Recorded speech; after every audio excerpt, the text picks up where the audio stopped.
Seja muito bem-vindo a Fábio Romualdo Academy e eu vou falar nos próximos minutos um assunto extremamente importante no aspecto de nutrologia do esporte. Fique aqui, acompanhe, vamos falar um pouquinho sobre jejum intermitente. Meu nome é Fábio Romualdo de Oliveira, eu sou médico do esporte, nutrologista esportivo. Criei esse canal aqui para que você fique atento e saiba mais. Não perca, se liga aí!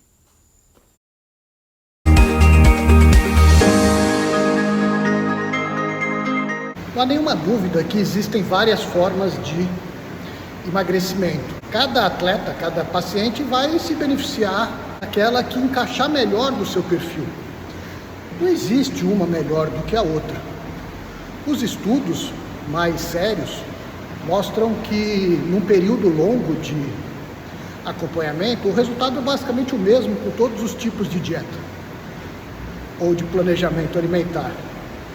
Assim, todas as pessoas que se propõem a fazer um planejamento alimentar, elas vão emagrecer com o passar do tempo. É lógico que não existe um botão único, uma situação única para todas as pessoas. Da mesma maneira que não existe só uma coisa a fazer. Não adianta só fazer a dieta, você precisa fazer também o seu treinamento. E pior ou melhor, as duas situações precisam ser integradas. Que tipo de treinamento você faz vai depender muito de que tipo de planejamento alimentar você está fazendo. Em épocas de maratona ou de meia maratona é muito comum alguns pacientes se sentirem um pouco acima do peso e me perguntarem se pode fazer um jejum intermitente naquela semana ou fazer uma dieta mais hiperproteica naquela semana de maratona. E a resposta é lógico que é que não deve. O corpo precisa de um certo tempo para se adaptar. Não adianta a gente querer que em uma semana você emagreça, por exemplo. Em uma semana você perde líquido, você não chega a emagrecer. Então, nesses vídeos próximos aqui que eu vou passar para vocês, eu estou falando sobre um conceito do jejum. Tá? Quais são os benefícios do jejum? E eu não vou passar pelas dificuldades, afinal de contas, as dificuldades são individuais e são meio óbvias. Você não vai conseguir passar de uma situação onde você come 10 vezes ao dia, e não é incomum, as pessoas fazem as refeições principais, café, almoço, janta, mas ela está sempre petiscando, sempre beliscando, porque algumas pessoas ainda cultivam aquele entendimento que você tem que comer de 3 em 3 horas. E nenhuma crítica a isso, até tem alguma base de veracidade. O grande problema é você comer mal de 3 em 3 horas. Então isso é uma tragédia.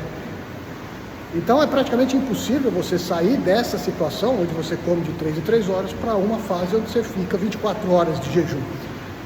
Então existe a necessidade de fazer uma adaptação. E nesses próximos vídeos eu vou mostrar para você o que acontece com o seu corpo a partir do jejum. Vai me acompanhando. Antes que qualquer pessoa saia fechando a boca e não comendo mais nada durante horas ou dias ou semanas, é interessante que vocês saibam que um acompanhamento médico ou nutricional ele é fundamental. São inúmeras as variáveis que influenciam nessa situação. Então você pode até se propor a aumentar o intervalo de alimentação entre um e outro, né? Mas entrar para valer no processo de jejum intermitente precisa, ou no mínimo é conveniente, uma avaliação mais especializada. O jejum é uma situação que acontece há centenas, milhares de anos, é uma situação extremamente comum. E o que a gente vai falar aqui nesse vídeo, basicamente, são os estudos de um professor de Harvard, Dr. George Cahill, que é um dos principais, ou era, porque ele já é falecido, dos principais estudiosos nessa situação, na situação de você estudar os combustíveis da nossa alimentação, da nossa energia, e os períodos sem se alimentar.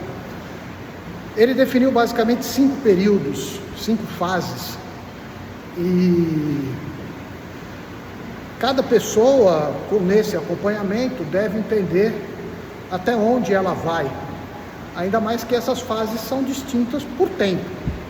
Então, numa fase inicial a gente está falando de horas, na 5ª fase a gente já está falando de dias, e quando a gente fala de dias a gente fala de muitos dias.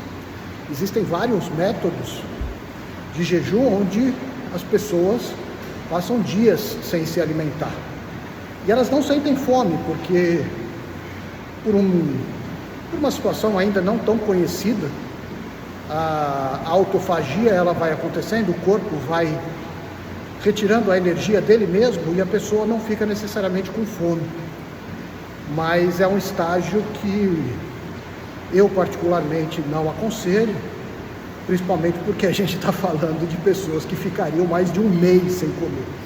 E sim, é possível sim. Não aconselhável de maneira nenhuma sem acompanhamento, mas com acompanhamento é possível. Não recomendável, mas é possível. Então vamos começar a falar cada fase aí para você. Então vamos começar a falar de jejum a partir do início, que é o período de alimentação. Existem basicamente 2 fontes de energia. A primeira, talvez seja a mais conhecida, a mais famosa da alimentação em geral, que é a glicose, que ela é o produto do carboidrato. E aqui nesse vídeo nós não vamos falar de o que é melhor, o que é pior para a energia, não é a ideia, mas para você ter esse entendimento. Existe essa fonte de energia, que é a glicose, que vem do carboidrato, e temos a gordura, tá? Uma outra fonte de energia, que vai se encontrar nos triglicerídeos, e eles vão ser basicamente estocados nas células do adipócito, tá? Cito célula, adipo, gordura. Então é o adipócito que vai guardar essa célula, certo? Então esse é o primeiro ponto. Existem energias vindo através de gordura e através da glicose. E essas 2 fontes de energia, elas permitem o funcionamento de praticamente todas as células do corpo. Mal comparando, ou bem comparando, seria a mesma coisa que você tenha um carro movido por gás ou gasolina, eletricidade ou álcool, qualquer situação dessa maneira, que eu tenha 2 fontes de energia. E praticamente, como eu disse, todas as células do nosso corpo, o músculo, por exemplo, ele pode se utilizar dessas 2 fontes. A única exceção é o cérebro, que ele tem uma total dependência de utilização como fonte de energia da glicose. Passada a fase da ingesta de uma dessas 2 fontes de energia, a gente passa para a segunda situação, que é como você vai guardar essa energia. Então acontece basicamente no fígado. Essa glicose ela é quebrada em glicogênio, e é uma ligação muito simples de ser reutilizada, né? Os glicogênios vão se unindo em pedaços pequenos, e na primeira demanda do exercício da energia, facilmente essas cadeias são quebradas, e aí esse glicogênio volta para o sangue na forma da glicose para fazer a sua energia de uma maneira extremamente simples, é muito fácil. Por isso que é difícil a queima da gordura. A gordura, ela tem uma tendência de ser guardada de uma maneira mais resistente. A gente pode fazer várias comparações, e eu gosto muito disso para a gente entender. Imagina que o dinheiro que você tem no banco, num cofre, seria algo semelhante a guardar a gordura. E aquele dinheiro que entra e sai, independente da maneira, facilmente, seria a queima da glicose. Então, nesse exemplo, para que você iria num banco, num cofre, tirar o dinheiro se esse dinheiro é ofertado a cada minuto, a cada momento.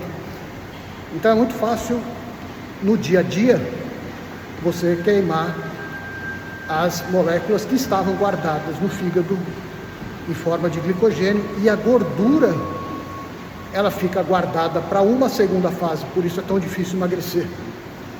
Você precisaria praticamente acabar com o seu estoque de glicogênio para usar o de gordura.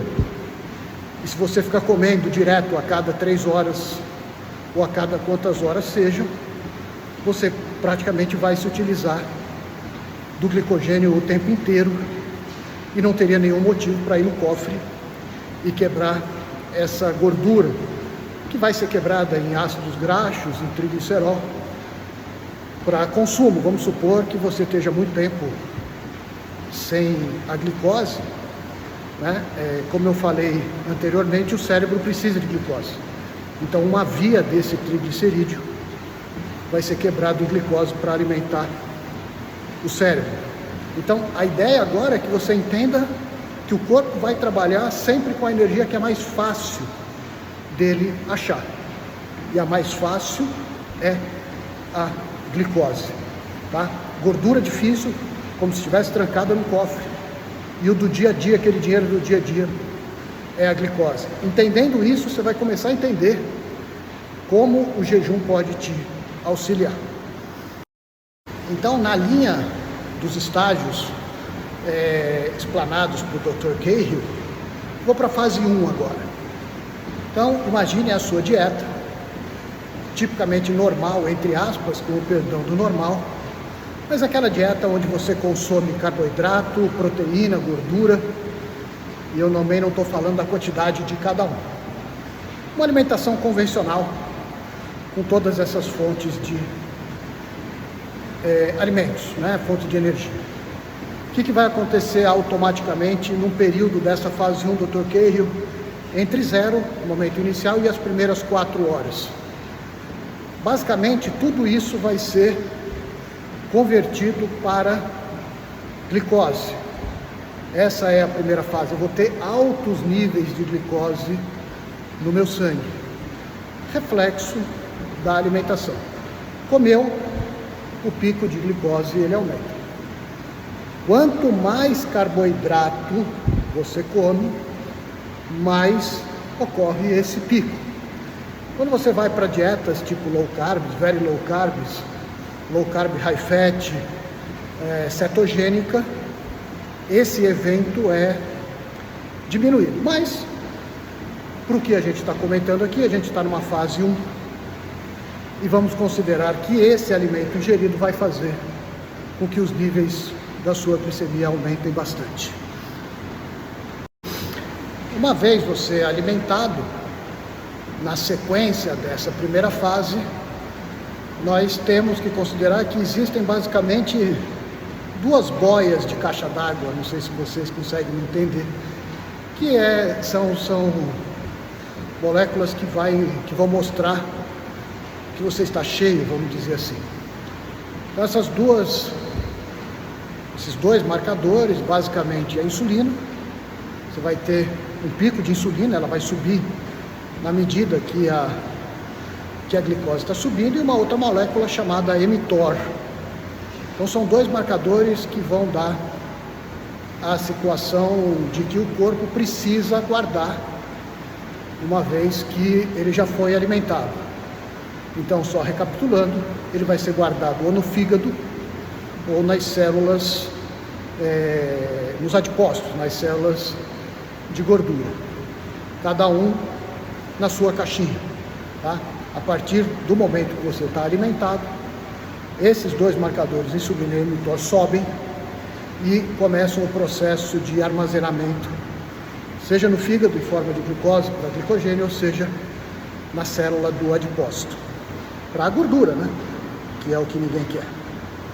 Lembrando que nessa fase, basicamente todos os órgãos do corpo estão funcionando sem grandes problemas. Se a gente for lembrar, a glicose, ela faz funcionar tudo: o músculo, o rim, o fígado, o coração, o cérebro. Eu tenho esses estoques altos, então o corpo tem energia suficiente para qualquer demanda.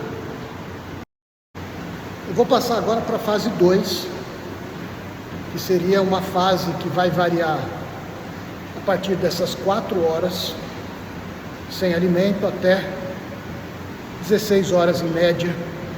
É o tipo de jejum mais usado, até pela facilidade. Então, o que começa a acontecer com o organismo nesse período, entre a 4ª hora pós-alimento e a 16ª hora? Sempre lembrando que é uma média, tá? Nós não somos computadores programados. Como dito, na fase 1, a insulina subiu em decorrência do acúmulo dessa glicose, e automaticamente ela tende a baixar nas pessoas que não têm nenhum tipo de doença, nenhum tipo de problema. Os níveis de insulina, a partir dessa fase, elas começam a diminuir. O que é importante você entender a partir desse momento, se você pensar como caixinhas, como compartimentos, talvez seja um pouquinho mais fácil. É lógico que existe uma grande variedade do que você come, a quantidade de carboidrato, de que dieta você está fazendo. A gente falou sobre cetogênica e low carb, aí esse entendimento seria um pouquinho menor, mas a capacidade do fígado, né, de dar energias vinda do alimento exclusivamente, ela está em até 20 a 24 horas. Então, por esse raciocínio, tudo que você come, você conseguiria se manter vivo, né? E automaticamente nada seria tirado da gordura. Então esse é o primeiro raciocínio que você precisa entender. Se eu estou dando o alimento, o fígado está guardando essa glicose, guarda em glicogênio, a molécula é fácil de quebrar, volta para o sangue em glicose, e esse ciclo pode facilmente, só com alimentação, dura mais de 24 horas, e a gente não fica 24 horas sem comer. Ou seja, uma sucessão de alimentos fornecidos vai fazer com que você não perca gordura nunca. Lembre-se que a gordura fica guardada no cofre. Para você se utilizar dessa gordura, você precisa ter acabado, ou praticamente acabado, com o seu estoque de glicogênio. Então, o que acontece com as alimentações sucessivas, a depender do volume? Você vai enchendo cada vez mais o compartimento da energia que te dá no dia a dia, e você não tem como gastar o outro compartimento que fica da gordura. Então, fica aí a primeira impressão para você tirar as suas conclusões. Se eu estou dando alimento toda hora, esse alimento pode ser usado toda hora, como é que eu vou fazer para utilizar o outro sistema, o sistema da gordura, o sistema do triglicerídeo, se eu tenho toda hora alimento no meu sangue? É lógico que ninguém nasceu hoje e a conta está zerada a partir de hoje. A conta você traz lá de trás, você traz do seu nascimento, da sua adolescência, do que você fez nos últimos 5 anos, 10 anos. Essa conta não é zerada a partir de agora.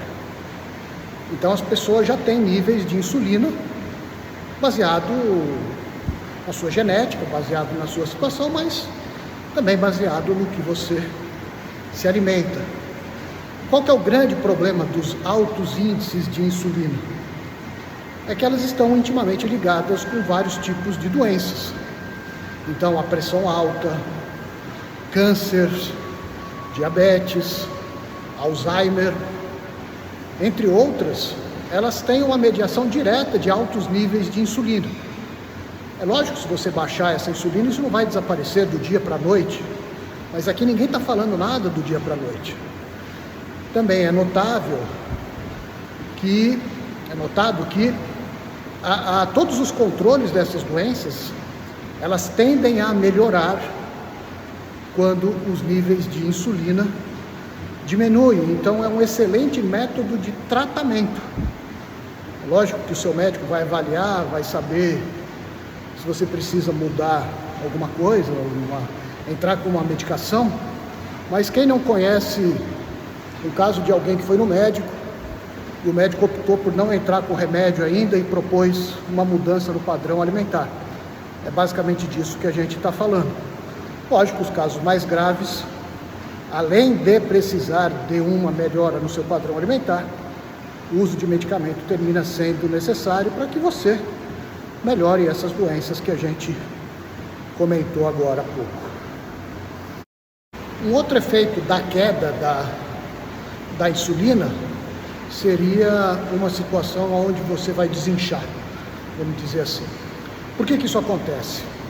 Existe um acúmulo de retenção de água e de sal com níveis elevados de insulina. Na medida que essa insulina vai diminuindo, você tem essa tendência de deixar de reter esse líquido, esse sal. Então, no popular, você iria desinchando, você vai começando a perder esse excesso de líquido que você tem no corpo. Isso também termina sendo uma situação bem agradável, porque as pessoas passam a se sentir melhores com o passar dos dias. Por isso que a gente fala muito isso quando está fazendo análise no consultório, com os marcadores, seja bioimpedância ou ultrassom, que é o que eu utilizo. Muitas vezes a pessoa ela vai perdendo líquido, né? Ela não necessariamente começou a mudar o padrão de gordura, mas ela está mais desinchada, ela está se sentindo melhor. Passaram aí 2 semanas, 3 semanas, ela perdeu alguns quilos, que a gente vai considerar aqui como litros, já que é decorrente basicamente da perda de água. Então, além de controle daquelas doenças, gota, hipertensão arterial, câncer, para prevenir, lógico, o Alzheimer, você começa a ter um controle melhor com esse desinchaço, você vai perdendo líquido com a queda da insulina no passar dos dias. Como o nosso sistema é extremamente complexo e totalmente interligado, é lógico que a queda da insulina não fica de graça. Na medida que essa insulina cai, o corpo faz um efeito contrarregulatório. Ele aumenta automaticamente os níveis do cortisol, do hormônio de crescimento, e ele estimula o sistema simpático. Para que isso? Como um marcador.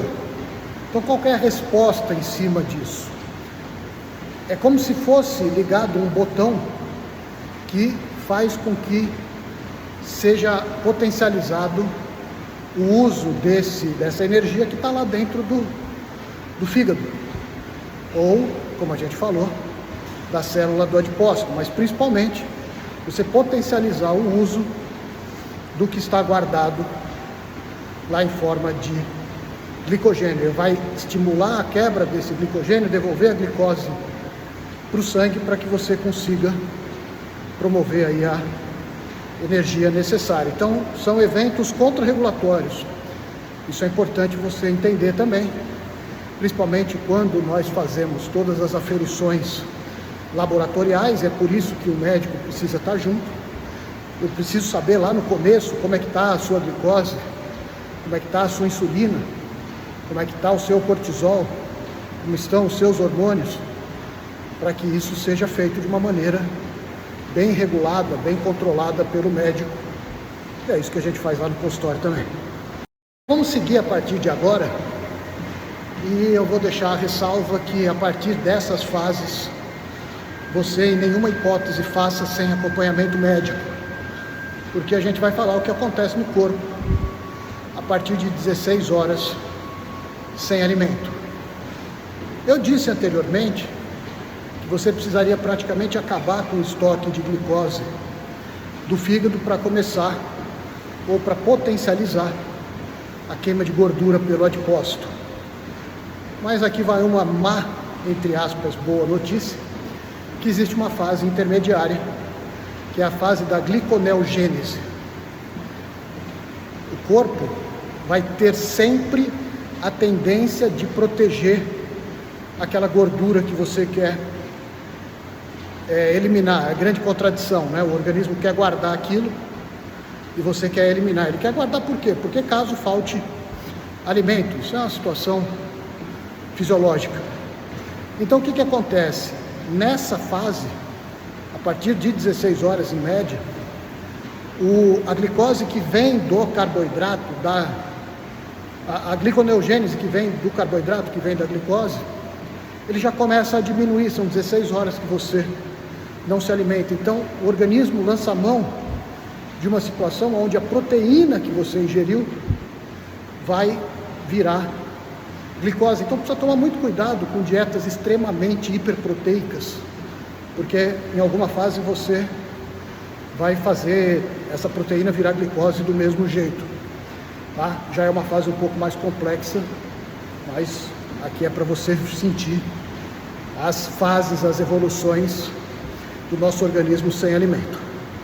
Se você estiver fazendo um raciocínio extremamente simples, sem considerar toda a complexidade do corpo humano, você vai estar raciocinando da seguinte maneira nessa fase: você me manda comer muita proteína, me diz a quantidade de proteína que eu tenho que comer, baseada no tipo do exercício, manda eu pesar o meu prato, para ter uma certeza de quanto de proteína eu estou comendo, e essa proteína pode virar gordura, pode virar glicose ainda lá na frente? Pode, né? E isso não é de todo ruim. O que termina acontecendo com o passar do tempo é que começa a existir no corpo um verdadeiro detox. E aí aqui não tem nenhuma crítica, ou até tem, aos detox feitos com sucos, com folhas, com sei lá o que se utiliza ou se convencionou a se chamar de detox. Mas o verdadeiro detox é pela falta do alimento. Então nessa fase, onde os meus níveis de glicemia já diminuíram bastante, e o corpo ainda para manter a glicemia já usou todo o carboidrato, vai passar a usar a proteína, ela é chamada de gliconeogênese. E isso é tão importante e tão valioso que rendeu para o Dr. Ohsumi, um japonês, em 2016 o prêmio Nobel, ou Nobel talvez, de fisiologia, falando sobre esse tipo de situação. É uma fase de regeneração, é uma fase de rejuvenescimento. Eu vou limpar o que está mais sujo no nosso organismo e eu vou fazer com que aqueles aminoácidos eles passem a produzir de uma maneira mais eficiente. Então é uma verdadeira medicina regenerativa, é uma verdadeira limpeza que você faz no seu corpo nessa fase. Então, nesse raciocínio, que o que não interessa para o corpo, ele vai ser jogado fora e vai ser reconstruído toda a parte de tecido necessária a partir do aminoácido, é uma situação que ela é facilmente identificada quando você vai tendo ou não tendo aquele excesso de pele nas dietas. Vou falar o contrário para ser mais fácil de entender. Basicamente várias situações onde você perde muito peso, você tende a ficar com aquele excesso de pele. É até muito mais comum em pacientes que fizeram cirurgias bariátricas. Com o passar do tempo, aquele excesso de pele começa a ficar extremamente visível. Nessa situação, a partir da gliconeogênese, você consegue evitar essa situação de uma maneira natural, porque o corpo entende que você não tem a necessidade de ter aquele tecido conectivo. Então, a tendência é que a partir desse tipo de situação não fique essas sobras de pele, elas vão ser eliminadas com o passar do tempo e não abruptamente como em outros tipos de dietas ou cirurgias. Como cada caso é um caso, seja dentro de você mesmo, né, depender da fase que você está, imagina comparar com outra pessoa, não tem o menor cabimento você copiar o planejamento alimentar de alguém. Você muda entre você mesmo, em momentos, tem horas que você está assim ou assado. Imagina copiar o planejamento de outra pessoa, não tem o menor cabimento. Mas o que termina acontecendo com essa proteína que ela vai virar glicose? O que a gente sabe é o seguinte: quando a pessoa está descondicionada, ela está acima do peso, ela tem entre 20% a 50% mais de proteína do que ela precisa. Até porque é relativamente simples a gente explicar.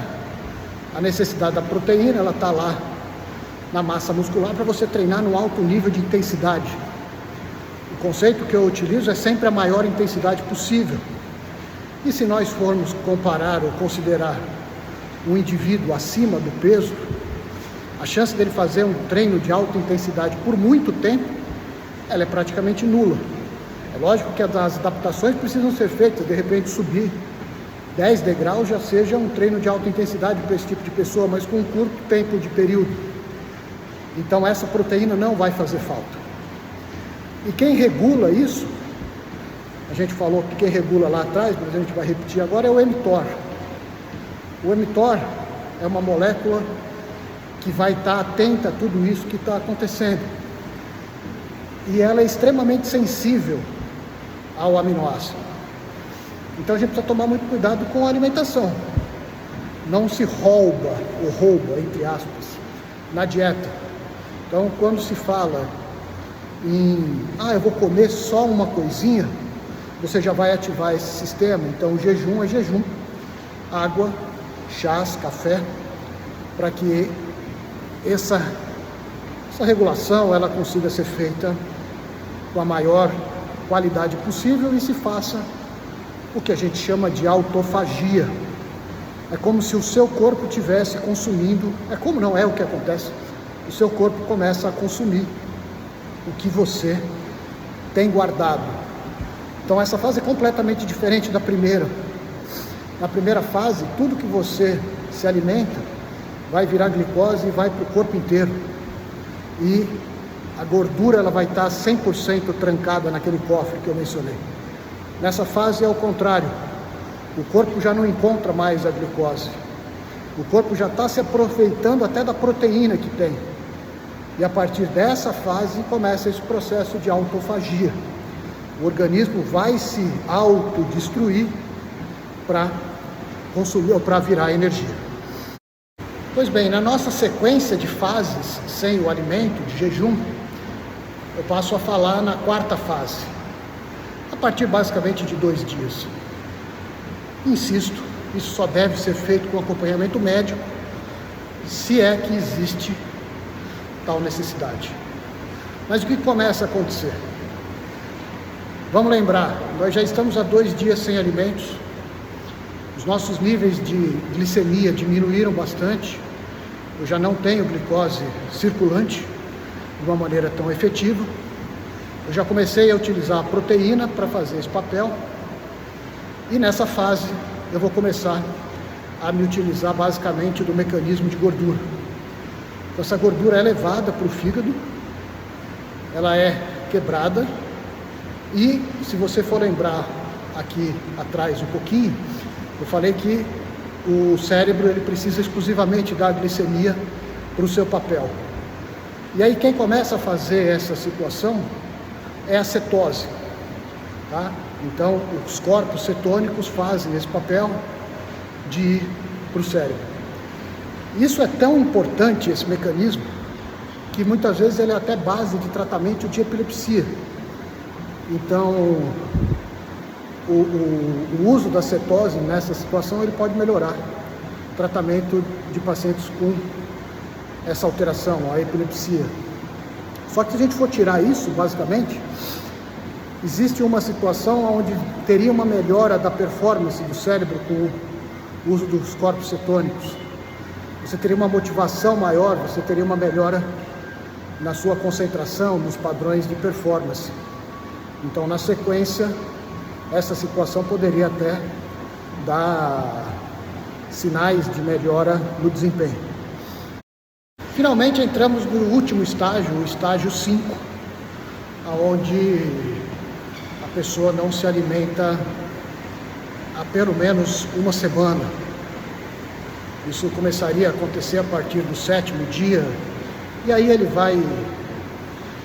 pega a velocidade, e ele pode ser vários dias, vários meses, muitas vezes. O que termina acontecendo nessa fase? A gente já passou todas as fases iniciais, já não tem mais glicose, A proteína ainda tem alguma situação a partir da gliconeogênese, mas o que o corpo entende que a única coisa que sobra para o seu consumo, para virar sua energia, é a gordura.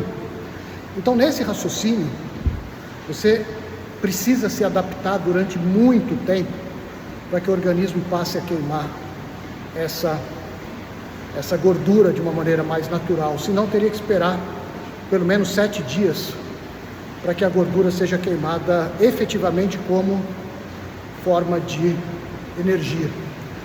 E essa situação, ela não tem uma explicação muito bem definida, mas ela vai mexer num hormônio chamado grelina, que controla a fome. Então, a partir dessa situação, seja lá qual for o mecanismo, a pessoa não sente mais fome. Ela tende a ter um controle de saciedade extremamente grande, e é o oposto de uma dieta rica em carboidrato. Dentro do mesmo dia é capaz que você coma um café da manhã rico em açúcar, em carboidrato, com pão, com seja lá o que for. Na hora do almoço você já está com fome. Se você faz um alimento, uma massa, um macarrão, ou seja lá o que for, 3, 4 horas da tarde, a depender da hora que você comeu, 5 horas da tarde, você já está com fome de novo. Aí você vai e come uma pipoca, porque hoje é domingo, e aí vai dar mais fome. Então você fica com fome o dia inteiro. E curiosamente, depois de uma semana, 10 dias, 30 dias sem comer, 60 dias sem comer, esse mecanismo está totalmente fechado e a pessoa praticamente não sente fome. É lógico que isso aqui é para você entender como é que funciona. E mais uma vez repito, não é para fazer da sua cabeça. Até porque, provavelmente, você não conseguiria. Esse é apenas uma das vias metabólicas do corpo. E o próprio corpo vai ter algum tipo de resposta contra isso. Então, você provavelmente, em algum momento, vai passar mal, talvez desmaie, se sinta com muita confusão mental. O organismo vai tentar resolver essa situação que você está promovendo à força.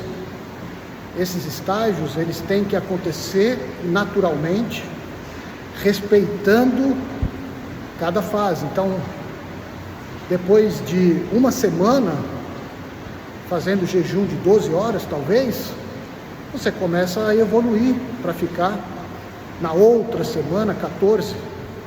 De repente, ao final do primeiro mês, você conseguiu ficar 16 horas sem se alimentar. E esses ajustes, eles vão sendo realizados pelo corpo na medida da repetição. Não é do dia para a noite, não é um botão liga e desliga, a partir de agora eu vou ficar um mês sem comer. É lógico que isso é uma grande idiotice, mas a preparação do organismo é a base para isso tudo. Então isso tem que começar de alguma maneira. Então, o que eu aconselho, antes de você procurar assistência médica, é que você comece pelo menos a aumentar o intervalo de alimentação de uma dieta para outra. Isso era muito famoso antigamente, quando você só tomava café da manhã, almoço e janta. Então eram 3 refeições do dia e consideráveis 6 horas, 4 horas de intervalo entre uma e outra. Aí, na medida que inventaram o 3 em 3 horas, foi banalizado, porque a cada 3 horas, ou nas refeições menos importantes, era para você simplesmente comer alguma coisa para melhorar a sua saciedade, mas a indústria do alimento não permitiu isso, porque ela joga elementos extremamente calóricos e mal divididos.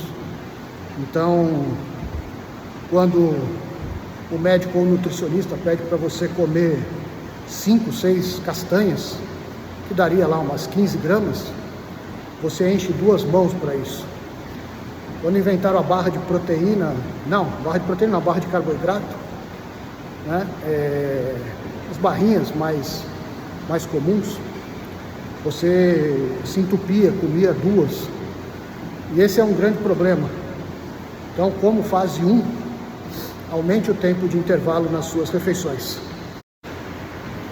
Uma vez que você se acostumou com essa situação, busque pelo menos 12 horas sem se alimentar e se aproveite do seu fator sono.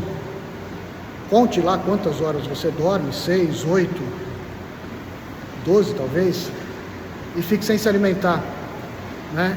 Isso eu falo muito no consultório.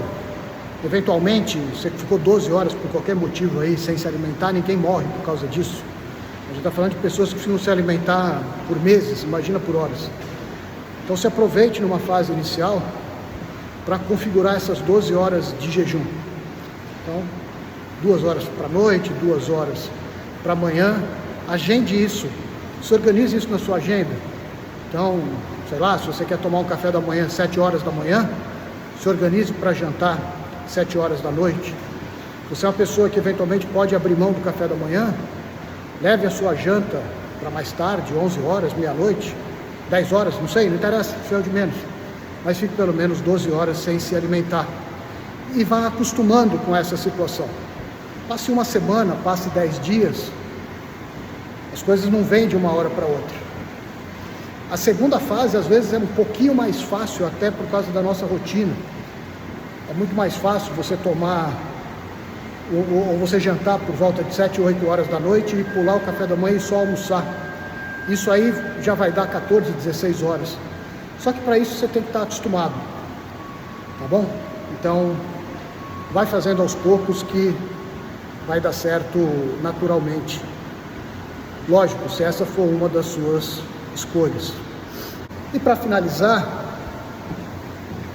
porque eu entendo, ou quero entender que pelo menos você já compreendeu todo esse mecanismo, existe a situação dos treinos. Então, tem que haver uma associação entre o planejamento alimentar e o treinamento. E aí precisa ter um acompanhamento extremamente individualizado para saber o que a gente vai preconizar nessa fase. Então, nessa fase eu não aconselho que você queira pensar muito em performance, que você tenha muita vontade de mudar a sua rotina. Eu prefiro sentar no consultório e montar junto com o meu atleta, com o meu paciente, essa rotina para cada fase. Porque se você estiver começando musculação, não seria uma boa ideia você começar com treinos de força, através de treinos de resistência, sejam mais tranquilos, até porque você não precisa de tanta proteína nessa fase. Aí depois de 3 semanas, 4 semanas, a gente pode entrar com treino de força, adequar as cargas de proteína ao jejum, tá? É tudo muito individualizado. Mas se você está pretendendo fazer uma dieta com restrição de carboidrato e um jejum, e vai começar a fazer um treino aeróbio mais intenso no sentido de tempo, aí isso precisa ser sentido.